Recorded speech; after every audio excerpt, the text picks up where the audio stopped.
morning, good afternoon, good evening, good night, wherever you are in the cosmos today. We are going to be reading a chapter from Anastasia, Book 1 of the Ringing Cedars of Russia series today. But actually, before we got started with that, I actually wanted to pull a card from this deck that we haven't used yet in the series. It's the Maya Astro cards by Bianca Feddersen and Tanya Brock. Oh, little glare there. It's a beautiful, reflective gold cover for the box. And there's 44 cards in this deck. 44 came through for y'all today, so that is quite interesting there. Freya, Folly, Michael, Mary, please be here with me now. Please allow me to channel for the collective a message in alignment with their greatest and highest good.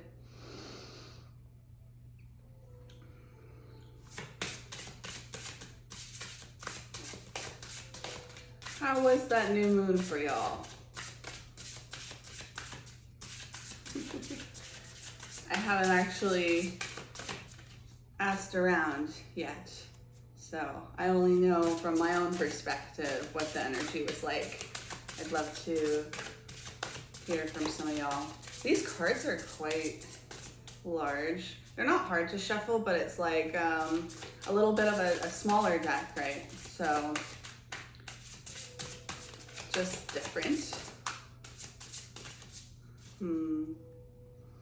It's so pretty though. They've got this gold edge on each card, so when you like line them up real nice, looks like this little gold-plated book. I found this deck. I wasn't like online or something. I was at this adorable little shop called Herbs and Oddities. I don't think I had their logo, but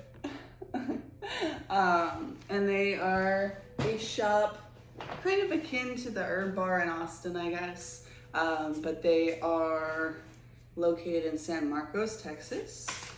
And if you ever happen to find yourself there, I went just to like pick up a little sage or something, a little mugwort or something, and then I was there for, I don't know, maybe 2 hours. And it's it's like in this teeny tiny 1-2 bedroom house. But definitely a treasure trove of fun toys if that's something you're interested in. Whoa, that took a minute. Maybe a message in there for somebody out there. A reminder to take what resonates and leave the rest, as always. But we did get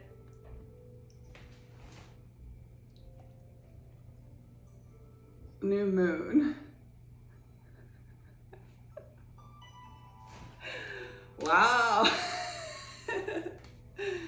Interesting. Okay. Here's the back of the cards if you want to see. It's a really pretty deck. And I'm gonna read from the guidebook because I'm quite new to this deck. I'm not the most familiar with it, and that's why I haven't pulled it out yet. But maybe it's time for you to pull out and try something new. Okay, so the new moon.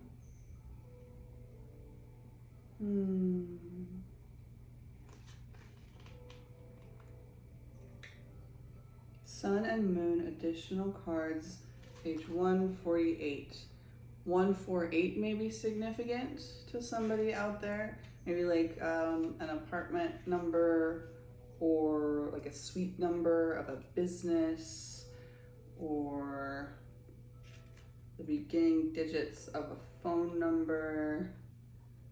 Maybe it's an area code somewhere. I don't know how far those area codes go down numerically. Let me know how the audio is doing today. All right, new moon.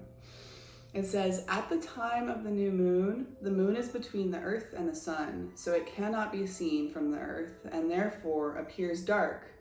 Now, a new seed is sown in our soul, which again passes through all phases of the moon, and a new lunar cycle begins again. The renewing new moon energies often act on us like a rain of purification and give us new opportunities, new projects, new friendships, or cooperations, and new living conditions. Often, the energies around a new moon are carried by unexpected synchronicities and marked by surprises. Likewise, a new moon is also considered a symbol of a second chance or rebirth, which we get once in every lunar cycle. Such a new moon is, therefore, the perfect time to reorganize oneself and to plan the next important steps for one's own happiness in life.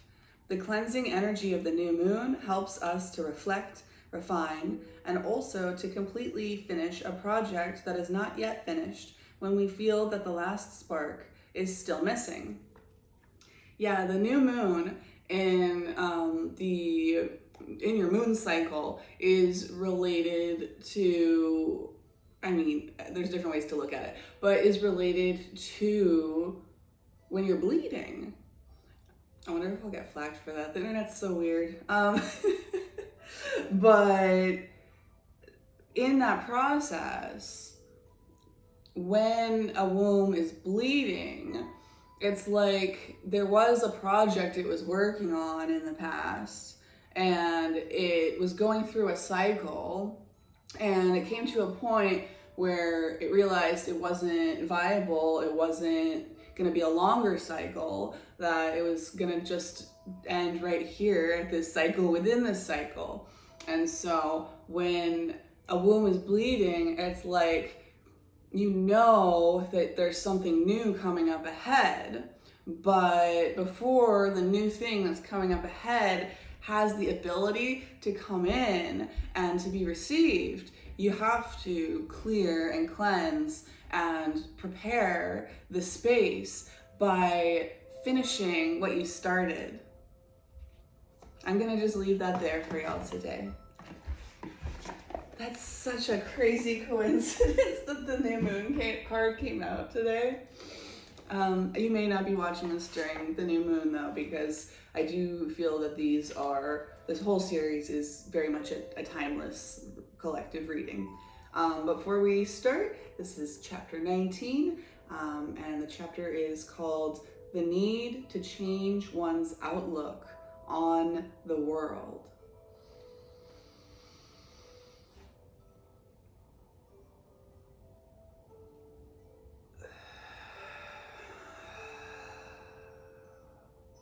I'm actually gonna ring the singing bowl, so, cover your ears or whatnot.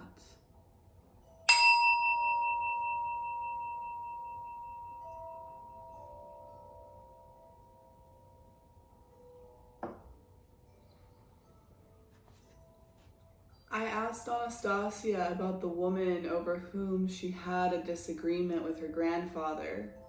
I asked her why she had been unable to establish a connection with her and why she thought this contact was necessary.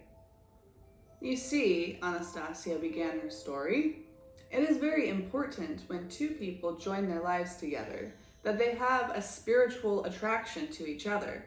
Unfortunately, as a rule, everything starts with the carnal. For example, you see a beautiful girl and desire to possess her. You still have not seen the individual, the man, or her soul. Very often, people join their destinies together only on the basis of carnal attraction.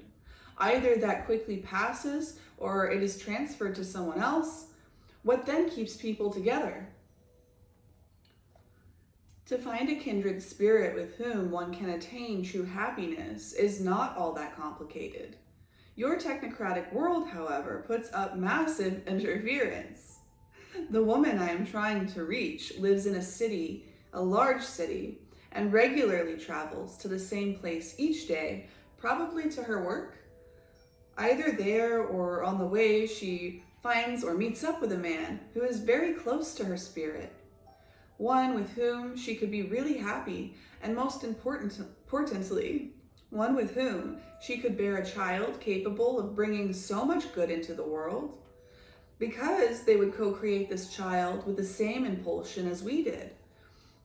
But there is no way this man can bring himself to tell this woman that he loves her, and she herself is partly to blame for this. Just think. He looks into her face and sees, as it were, his heart's desire, the apple of his eye, while she, as soon as she feels someone's gaze upon her, perks up right away and unwittingly tries to lift her skirt higher, and so on. This man is at once carnally aroused, but he does not know her well, and so he then goes to someone he is better acquainted with, someone he feels is more accessible, but still led on by these same carnal desires. I want to suggest to this woman what she should do, but I cannot break through to her. Her brain will not open to the awareness of new information even for a second. It is constantly preoccupied with issues of day-to-day living. Can you imagine? One time I followed her for a whole 24 hours. What a terrible sight! Grandfather then got upset with me for not working enough with the Dachniks and for spreading myself too thin and sticking my nose in where it does not belong. When this woman wakes in the morning, her first thought is not to delight in the coming day, but how to prepare something to eat. She gets upset over some missing food item, and then gets upset over something you smear on your face in the morning, like face cream or rouge. She spends her whole time thinking how she is going to get it. She is always late and is constantly on the run, trying not to miss first one form of transport and then the next. At her regular destination, her brain is overloaded with, how shall I put it, all sorts of nonsense, at least from my point of view. On the one hand, it is supposed to give her face a business-like expression and fulfill the job tasks she is assigned. All the while, she is thinking about one of her girlfriends or acquaintances and getting angry at them, yet at the same time, she is listening to everything going on around her. And can you imagine? The same routine is repeated day after day like clockwork. Groundhog Day. On her way home, when people notice her, she can put on the appearance of an almost happy woman, but she is continually thinking about problems or her makeup or looking at clothes in shop windows, above all clothes that will expose her alluring charms, supposing that this will result in some kind of miracle, except in her case everything happens the wrong way around. She gets home and starts house cleaning. She thinks she is relaxing when she watches her television and prepares her meals, but the main thing is, she thinks about good things only for a split second. Even when she goes to bed, she is still mulling over her daily cares and stays in the same mental rut.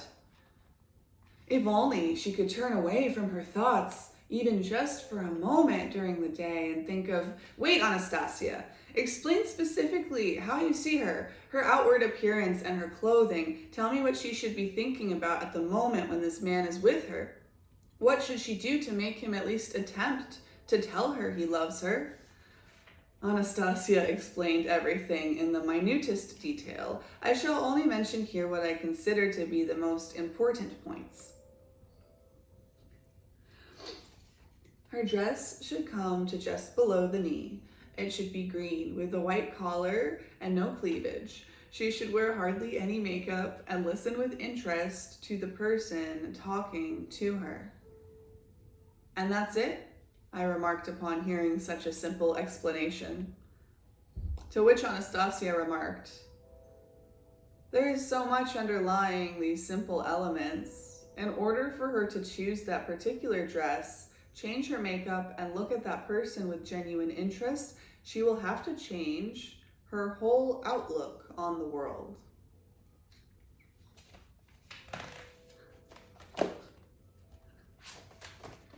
The need to change one's outlook on the world. I know that could be a challenging chapter for some people. Gets right in between some different, very deeply entrenched identities and ways of thinking about men and women and males and females and procreation and romance and dating and the meaning of life and all kinds of things. And what we do here is not about preaching and telling people what to do. The purpose of this channel has always been to provide resources for people to connect in with their own intuition, to test it, to explore it, to examine what that process looks like and how it works for them, for you, for each individual here. When we go into the tarot universe, everything has the potential to be symbolic, and it depends, you know, on the person watching, on the circumstances, on the combination of elements. But as always, you can take these different elements at face value or not. Or it could even be an exercise in really confronting if something doesn't resonate with you and you struggle with the issue of like constantly trying to stretch yourself to understand things, and maybe that gets you into trouble and like you play devil's advocate too much. It might be encouraging you to really stand in your vibration, your truth, your soul's truth. And if it doesn't mean something to you, then that is what it means, you know? And sometimes you just take part of it, you know? It is the process of asking these questions and experiencing the feelings and the triggers and the responses that we have in our bodies, in our minds, in our hearts, in our spirit. And that is how we develop our magic, because magic is not, magic is control, right? It is mind control. And so black magic is mind control directed towards others, generally in the attempt to feed one's own system that is not capable of like producing its own energy and light.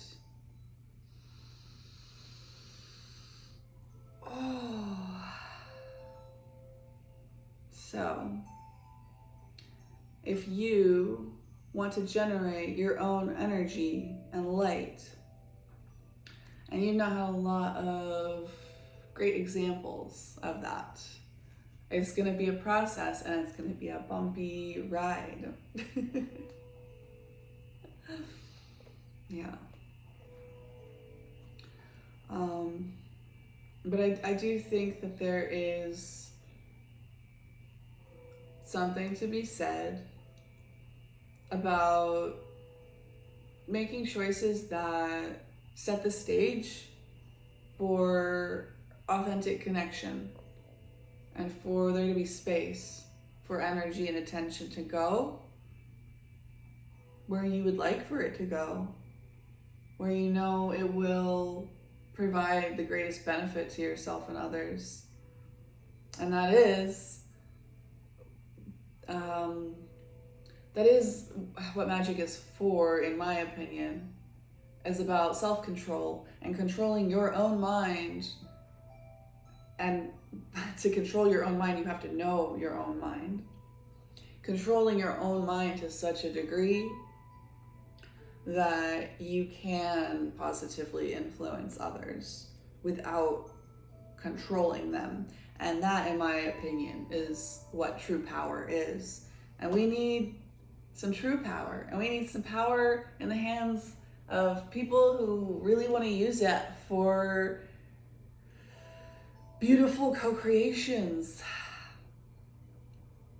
So if that speaks to you, please stick around, come back, and keep working on that process. Keep working on yourself. Hope you enjoyed your new moon. I'll be back soon for some zodiac readings, but this just felt very much like it wanted to come through today. So before we leave, I'm actually feeling called to pull a charm for some reason. I don't have very many. I think Should I start an Amazon wish list? See if you guys can get some fun stuff for the channel. Okay, I got, oh my goodness. I got a pizza.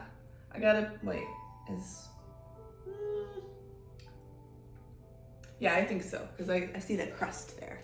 You tell me, what do you think? I need to build up my collection. Yeah, I'm just getting a lot of like nourishment and comfort and rest, kind of getting like the vegging out vibes, which is the new moon. It is processing and releasing, not disassociating. It's like giving me like Taurian energy, like really sinking into your body, enjoying the like experiences and sensations of your experience of the world around you, of what's going on in your day-to-day life, but also of the way that your past experiences are generating feelings within you, you know? Like that is, your proprioception is also a part of that Taurian experience. It can be very much focused on the external world, but I mean, your body is the external world. And to be able to interface with the physical world around you, the best way to do that is to have a relationship to the feelings inside of you, which is something that even Anastasia would highly recommend for the benefit of yourself and others. So I'm gonna leave that there. Love, light, peace, and personal responsibility. I hope you have a beautiful day, and I will see you next time.